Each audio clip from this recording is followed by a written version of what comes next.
ధర్మశాస్త్రం అనుసరించేవారు వారితో పోరాడు. ఎవరైతే ధర్మశాస్త్రాన్ని అనుసరించేవారుగా ఉంటారు, ధర్మశాస్త్రం ప్రియమైనదిగా దాన్ని ప్రేమించేవారిగా ఉంటారు,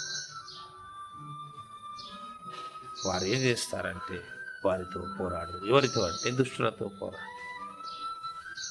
వారు ధర్మశాస్త్రం మీదనే డిపెండ్ అవుతారు. దేవుడిచ్చిన ధర్మశాస్త్రాన్ని వారు నమ్ముతారు, ధర్మశాస్త్రాన్ని వాళ్ళు చదువుతారు, అందులోని విషయాలు గ్రహిస్తారు, జ్ఞానాన్ని కలిగి ఉంటారు. అప్పుడు వారు ఏం చేస్తారంటే ఈ దుష్టులతో పోరాడేవారిగా ఉంటారు. మరి దుష్టులు న్యాయమెట్టినదిగా గ్రహింపు.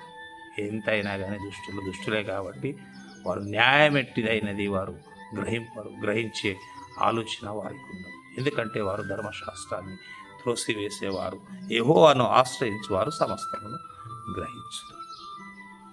ధర్మశాస్త్రాన్ని అనుసరిస్తూ యెహోవాను ఆశ్రయించేవారుగా ఎవరైతే ఉంటారో వారు సమస్తమును గ్రహించేవారిగా ఉంటారు, సమస్తమును గ్రహించేవారిగా ఉంటారు. ఎవరు ధర్మశాస్త్రమును అనుసరించేవారు, యెహోవాను ఆశ్రయించేవారు.